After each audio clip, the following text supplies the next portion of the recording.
आणि स्वतःचं राजकीय अस्तित्व त्यांनी प्रस्थापित केलं पाहिजे। आणि राजकीय अस्तित्व प्रस्थापित करायचं असेल तर 2-4 ओबीसीचे जिल्हा परिषदेमध्ये, नगरपालिकेमध्ये, महानगरपालिकेमध्ये निवडून येण्यापेक्षा पूर्णपणे बॉडीज ही ओबीसीची कशी असेल या दृष्टिकोनातून त्यांनी आता वर्कआउट केलं तरच ओबीसीचे अधिकार राहतील। नाही तर स्वतःकडे हा जो निजामी मराठा सत्तेमध्ये बसलेला जो आहे तो 27%च्या 27% हे ओबीसीकडून काढून मराठ्यातले जे कुणबी झाले त्यांना दिल्याशिवाय राहणार नाही। हा धोका ओबीसीनी लक्षात घ्यावा। मग ते शिक्षण क्षेत्रामधला असेल, ते राजकीय क्षेत्रामधला असेल किंवा ते सर्व्हिस सेक्टरमधलं असेल। ज्यावेळेस सरकारचा निर्णय झाला त्यावेळेस म्हणालो होतो की कायद्याला धरून, संविधानाला धरून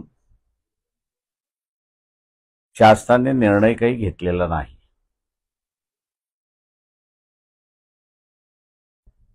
अगोदरही आम्ही असं भूमिका अशी घेतली होती की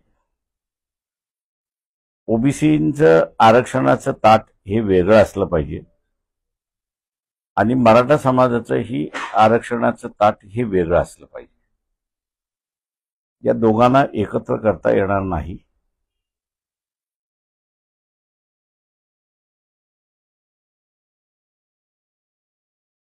आणि तो आता माझ्या अंदाजानं याच मुंबई बेंच, औरंगाबाद खंडपीठ जे आहे त्याचे असणारे जस्टिस लॉर्डशिप मार्ला पार्ले आणि लॉर्डशिप बगा या दोघांचं असणारं जजमेंट आहे, डिव्हिजन बेंचचं जजमेंट आहे। त्या डिव्हिजन बेंचच्या जजमेंटमध्ये हाच इश्यू होता की सर्व मराठा समाजाला ओबीसी म्हणून संबोधता येतं का।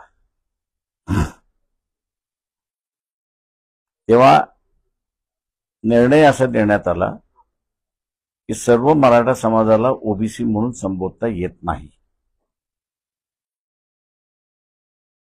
या निर्णयावरती अपील सुप्रीम कोर्टामध्ये करण्यात आलं आणि सुप्रीम कोर्टाने या निर्णयामध्ये तसूभरही बदल केला नाही आणि सर्व मराठ्यांना ओबीसी मानता येणार नाही हा जो निर्णय होता हायकोर्टाचा त्याला त्यांनी असणारा शिक्कामोर्तब केला अशी असणारी परिस्थिती आहे।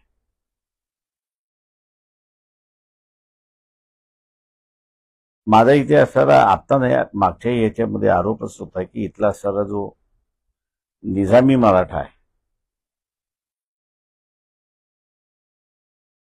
या निजामी मराठ्याला आणि तो सत्तेमध्ये बसलेला आहे त्याला रयतेतला मराठा, गरीब मराठा आणि ओबीसी यांच्यातलं भांडण लावायचं आहे। त्याला दुर्दैवाने मी असं म्हणेन की हे निजामी मराठा जे सगळ्याच पक्षामध्ये आहेत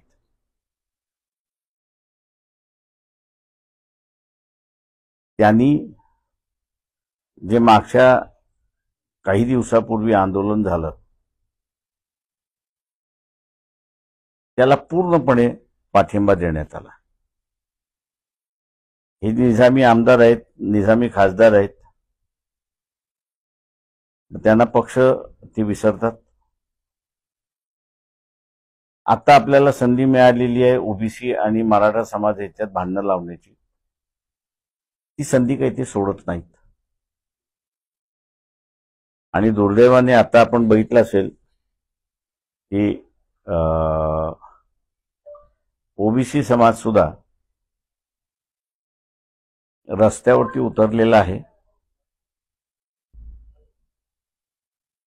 आणि शासनाने घेतलेली ही जी भूमिका आहे की सर्वच मराठा ओबीसी सर्वच मराठा कुणबी आहेत अशी जी भूमिका घेतली आहे त्याला पूर्णपणे विरोध करतोय आणि आमच्या 27% आम्ही मतदान द्या, आम्ही आमच्यातला वाटा देणार नाही, अशी भूमिका त्यांनी घेतलेली आहे. इथे मी असं म्हणेन की भारतीय जनता पक्षाने एका दगडामध्ये अनेक पक्षी मारले आणि स्वतःच्या पक्षाची असणारी जी भूमिका आहे ते आरक्षण असूच नाही याच्याबद्दल गोंधळ घालायला सुरुवात केलेला आहे.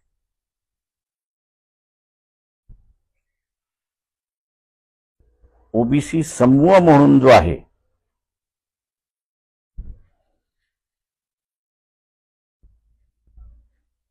यांनी आता लक्षात घेतलं पाहिजे की काल परवापर्यंत बीजेपी म्हणत होते आमचा डीएनए ओबीसी आहे.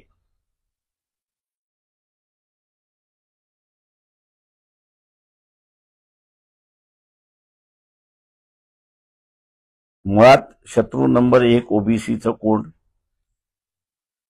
तर भारतीय जनता पक्ष आणि इतर सर्व वंचित सोडून इतर सर्वच राजकीय पक्ष अशी असणारी परिस्थिती. ओबीसीना आता राजकीय सोबती कोणीच राहिलेला नाही. अशा कालावधीमध्ये स्वतःचा अधिकार आणि आम्ही जे म्हणतोय की बड्या कष्टाने आमच्यासारख्या यांनी विश्वनाथ प्रताप सिंग यांना 1990ला पंतप्रधान केलं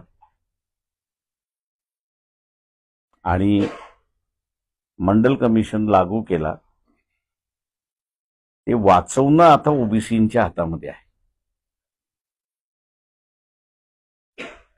तेव्हा राजकीय जागृती करणं हा सगळ्यात ओबीसीचा मोठा प्रश्न आहे असं मी त्या ठिकाणी मानतो.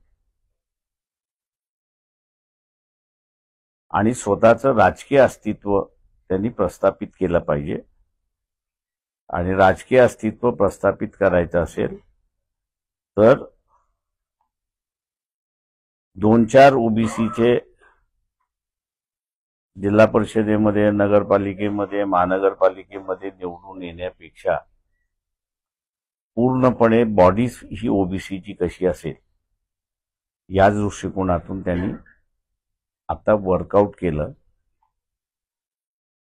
तरच ओबीसीचे अधिकार राहतील. नाही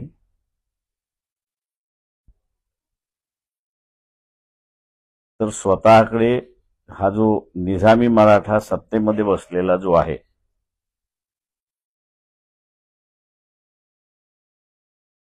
तो 27%च्या 27% हे ओबीसीकडून काढून मराठ्यातले जे कुणबी झालेत त्यांना दिल्याशिवाय राहणार नाहीत. हा धोका ओबीसीनी लक्षात घ्यावा. मग ते शिक्षण क्षेत्रामधलं असेल, ते राजकीय क्षेत्रामधलं असेल किंवा ते सर्व्हिस सेक्टरमधलं असेल. माझा 13 जजेसच्या बेंचचा असताना निर्णय झालेला आहे. आता त्याच्यावरती जर जायचं असेल तर मग असताना 15 जजेसच्या बेंचचा निर्णय आहे. आणि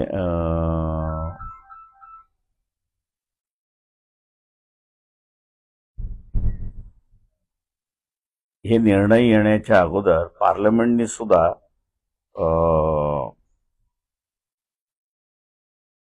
84-85 साली शुक्ला माझ्या अंदाजाने त्यावेळेचे गृहमंत्री होते की त्यांनी तो सभागृहामध्ये टेबल ठेवला मंडल कमिशनचा अहवाल आणि सरकारच्या वतीने स्टेटमेंट देण्यात आलं की हा अहवाल सरकारने स्वीकारलेला आहे. माझी जर मेमरी मला जर साथ देत असेल तर एक उपप्रश्न त्या ठिकाणी विचारण्यात आला होता की त्याच्यामध्ये केलेले जे रेकमेंडेशन्स आहेत म्हणजे सूचना आहेत त्या सगळ्या सूचना तर ते म्हटले सर्वच्या सर्व अहवाल आम्ही असताना मान्य केलेला आहे.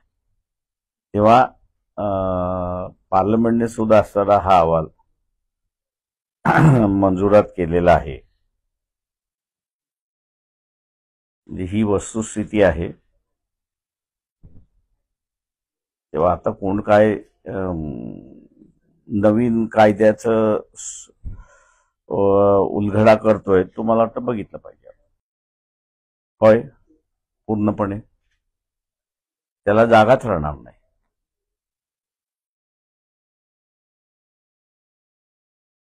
निजामी मराठा कोच तो राजकारणापुरता मर्यादित असे प्रश्न एक लक्षात घ्या की शिवाजी महाराजांचं असणारं राज्य, शिवाजी महाराजांचं राज्य हे आलुतेदार बलुतेदारांचं राज्य. याला विरोध करणारं कोण? ते याला विरोध करणारं असणारं औरंगजेब होते. याला विरोध करणारं कोण होतं? तर इथला असणारं निजाम होते. इथला विरोध करणारं कोण होतं? बिजापूर होते. तर यांच्याबरोबर कोण कोण हे राहिले? जे सगळे ह्या त्या बदामी बरोबर होते त्यांच्याबरोबर जे राहिले आणि शिवाजी महाराजांच्या राज्याला असणारा विरोध केला ते सगळे इथले निजामी राज्य, निजामी आहेत. निजामी औरंगजेबी काही म्हणा तुम्ही. आता प्रश्न असा आहे की शिवाजी महाराजांना ज्यांनी विरोध केला ते सगळे निजामी आमच्या दृष्टिकोनातून. कोणी आम्हाला माहित नाही कोण आहे त्याच्यामध्ये. इतिहास बाहेर पडला की लक्षात येतं की हे शिवाजी महाराजांबरोबर होते की नव्हते. जण त्यांच्या एका वकील त्यांच्या टीम मधले असणारे जे एक वकील होतं, आता मला नाव नाही लक्षात, की त्यांनी असं म्हटलं आम्ही जे सल्ले दिले ते ह्यांनी मान्यच केले नाही. ते माझं म्हणणं असं, ओबीसी आता मागच्या निवडणुकीमध्ये पूर्णपणे ओबीसी हा असणारा भारतीय जनता पक्षाबरोबर गेला आणि म्हणून भारतीय जनता पक्षाला यश मोठ्या प्रमाणात गेलं, कारण का मराठा समाज सुद्धा त्या बाजूनेच मतदानाला गेला. आणि म्हणून आता आम्ही असं म्हणतोय की भारतीय जनता पक्ष जे ओबीसीचा आम्ही डीएनए आहोत असं जे म्हणत होतं ते पूर्णपणे संपलेलं आहे.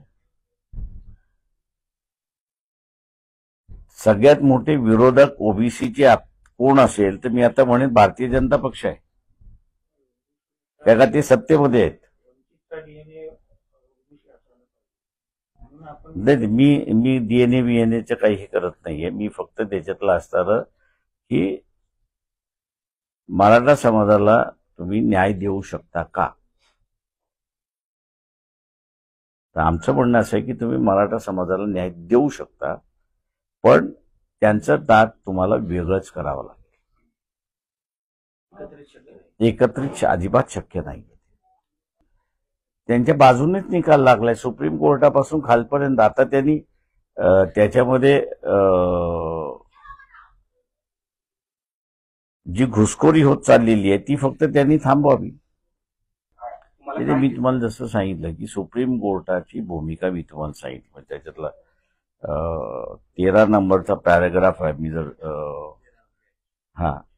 13 नंबरचा पॅराग्राफ आहे की त्या 13 नंबरच्या पॅराग्राफ मध्ये त्यांनी असं म्हटलेलं आहे की सर्वच मराठ्यांना कुणबी म्हणता येत नाही आणि कुणबी ही काही जात नाही आहे, तर व्यवसाय आहे त्याच्यामध्ये. आणि त्याच्यामुळे त्यांनी असं म्हटलं की सरसकट आपल्याला सगळ्यांना म्हणता येत नाही. आता जीआर मोठा की जजमेंट मोठं? 144 की 142 कायद्याच्या म्हणजे कॉन्स्टिट्यूशनच्या याच्याप्रमाणे ते it has become a law of the nation. म्हणजे सर्वच कोर्टांना तो कायदा मान्य करावा लागणार अशी असणारी परिस्थिती आहे. कारण का सुप्रीम कोर्टाने त्याला असताना त्यांच्या बाजूने जजमेंट दिलेलं आहे. त्याच्यामुळे GR हा ज्याला आपण म्हणतो की एक शासनाचा निर्णय, त्या शासनाच्या निर्णयाला कधी बदलू शकतो आणि काही होऊ शकतं. तसा त्याला कायद्याचा अधिकार नाही. मला नाही वाटत. मुळात एक लक्षात घ्या की आता मी तुम्हाला एक प्रथा सांगतो. समजा SC आणि ST यांच्या यादीमध्ये काही जणांचा समावेश करायचा असेल किंवा काही जणांचं वगळायचं असेल, दोन्ही बाजूने, तर ह्याची सुरुवात केंद्राकडून व्हावी लागते, समाज कल्याण खात्याकडून. आता समाज कल्याण खात्याकडून ज्यावेळेस ती होते त्यावेळेस ती समाज कल्याण खात्याला पत्र पाठवलं जातं राज्यांना की केंद्राचा निर्णय असा झालेला आहे की SC STच्या याद्या ज्या आहेत या तुम्हाला बदल काही सुचवायचा असेल, कोणाचं इन्क्लूड करायचं असेल, कोणाचं एक्सक्लूड करायचं असेल तर ते तुम्ही असताना घ्या. आता हे पत्र आलं तर कॅबिनेटला निर्णय घेण्याचा अधिकार नाही. कॅबिनेट फक्त तिथे असणारा सुचवतो असं की हे आपल्याकडे असं झालं पाहिजे. हे झाल्यानंतर सेंट्रल गव्हर्नमेंट मानतं कधी की हे तुमच्या विधानसभेमध्ये असेल किंवा विधान परिषद असेल, त्या विधानसभा आणि विधान परिषदेच्या समितीमध्ये याचा निर्णय झालाय आणि वगळायचा किंवा कोणाला तरी आतमध्ये टाकायचा हा निर्णय झाला असेल, विधानसभेने घेतलेला हा निर्णय केंद्राला कळवला जातो आणि केंद्राला कळवल्यानंतर केंद्राला अधिकार नाही की हा मान्य करायचा की न मान्य करायचा.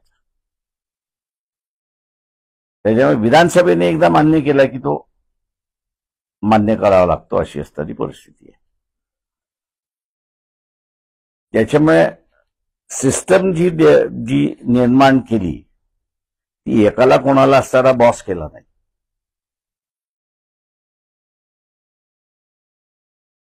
दोघांनीही जर दोघांनीही म्हटलं तरच त्याला असणारं इन्क्लुजन होतं. आता ही प्रथा ओबीसीच्या ह्याच्यामध्ये सुद्धा कोर्टाने मान्य केली की त्यांनी विधानसभा हे नाही म्हटलेलं आहे, पण त्यांनी असं म्हटलेलं आहे की इथं कमिशन, ओबीसीचं जे कमिशन आहे त्या ओबीसीच्या कमिशनने जर मान्यता दिली असेल तरच तुम्हाला असणारं इन्क्लूड करता येतं. आता इथे जो GR काढलाय तो ओबीसीच्या कमिशनकडे त्या पुढे गेलाच नाही अशी माहिती आहे. याच अडचण घेत की एक सिस्टम डेव्हलप केलेली आहे, त्या सिस्टम प्रमाणे जर तुम्ही गेला नसाल तर सुप्रीम कोर्ट असं म्हणतं की आम्ही मान्य करणार नाही. तुम्हाला दुसरं त्यांनी असं म्हटलेलं आहे की तुम्हाला सवलती देण्याचा अधिकार आहे का, तर सुप्रीम कोर्टाने म्हटलं की होय, तुम्हाला सवलती देण्याचा अधिकार आहे. पण ज्याला तुम्ही सवलती देताय तो तुम्ही कुठल्या कक्षेमध्ये बसवताय ते कक्ष तुम्ही स्पष्ट केली पाहिजे. ते कक्ष तुम्ही जर स्पष्ट केले तर सुप्रीम कोर्ट असं म्हणतं की आम्ही तुमच्या बाजूने. ते कोष्टक जर तुम्ही बसवलं नसाल तर आम्ही मग तुमचा निर्णय मान्य करायला तयार आहोत. नाही, माझ्या अंदाजानं तेवढी पाळी येईल असं मला वाटतच नाहीये. ते परभणीच्या ह्याच्यामध्ये असताना मी हात घातला याचं कारण असं एक आहे की ठीक आहे, सोमनाथ सूर्यवंशमचा कार्यकर्ता होता, हा वेगळा भाग आहे, परंतु असे अनेक कार्यकर्ते कस्टोडियल डेथमध्ये मेलेत.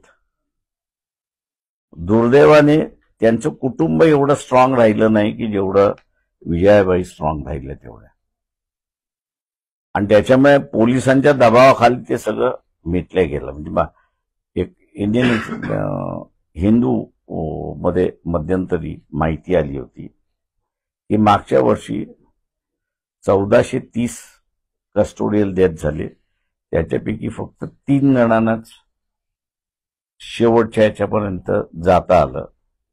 म्हणजे उरलेले अर्ध्या रस्त्यातच सगळे संपले मॅटर्स. त्याच्यामुळे पक्षाच्या वतीने आम्हाला असं एक हे दिसलं की जो लॅक्युना आहे कायद्यामधला, तो लॅक्युना आम्हाला सारा भरून काढण्याची एक संधी परभणीच्या मॅटरमध्ये मिळाली, आणि तेव्हा आम्ही पूर्णपणे हात घातला. तिला आता असताना पूर्णपणे म्हणजे यापुढे आता असणारं कस्टोडियल डेथ हे विदाऊट हिअरिंग किंवा दबावान जाणार नाहीत अशी व्यवस्था आम्ही करतो. आहे का? नाही, आम्ही असताना फक्त एवढंच म्हणालोय त्याच्यामध्ये की इथे जे सत्तेमध्ये आहेत महाराष्ट्राच्या, वसंतदादा आणि शंकरराव चव्हाण हे शेवटचे मी असताना मानतो की जे रयतेतल्या मराठा समाजाचे प्रतिनिधी होते, त्याच्यानंतर जे काही मराठा समाजातलं नेतृत्व आलेलं आहे, हे सगळं नेतृत्व जे आहे आणि त्यांची वृत्ती ही निजामी वृत्ती आहे, शिवाजी महाराजांची वृत्ती नाही. एवढाच फक्त त्याच्यातला मेसेज आम्ही देतो. दोन्ही राज्य आता ज्याला लागू होईल त्याला लागू होईल, आम्हाला काय माहिती आता कोणाचा विरोध कसला, विरोधाभास म्हणजे कसला. प्रश्न असा आहे की ज्याचं जात आहे तो भयभीत राहणारच आहे, आणि ज्याला मिळालंय तो आनंदित राहणारच आहे. मला ना बी ते असे की हे राजकारणामधला हा जो शब्द आहे मॅनेज होणं, हा सगळ्यात चुकीचा शब्द आहे असं मी त्या ठिकाणी मानतोय. याचं कारण की प्रत्येक जणाला आपली स्वतःची मतं असतात, तो त्या मताप्रमाणे वागतो. तेव्हा मताप्रमाणे वागला आणि माझ्या मताशी वेगळा आहे असं जर त्या ठिकाणी आलं तर आपण त्याला स्टॅम्प लावून मोकळा होतो की हा मॅनेज झाला. ही राजकारणातली विचार करण्याची पद्धत पहिल्यांदा चुकीची असं मी त्या ठिकाणी मानतो. मी त्यावेळेसही त्यांना सांगितलं होतं की तुम्ही वेगळं ताट मागा आणि ते कसं मागायचं, कशा रीतीने सिद्ध करायचं, काय करायचं, तुम्हाला आम्ही सगळं त्याच्यामध्ये हे करतो. ते आता असे संघटना, संघटनेने दिलेला सल्ला हा त्यांना मानावा लागेल. काही सल्लागार आहेत माहिती आहे, शासनाने ते बघून घेतील. मुंबई ही महाराष्ट्राची आहे याच्याबद्दल दुमत नाही, पण मुंबई ही स्वतःचीच आहे. त्याच्यामुळे असं मुख्यमंत्री आणि प्राईम मिनिस्टर जिथं खेळत नाही मुंबईशी, ती तशाने विचार करू नये, ते त्यांचा मार्ग ते काढतात. मला काय समजलं नाही त्यांच्यातलं. चल, थँक्यू मंडळी.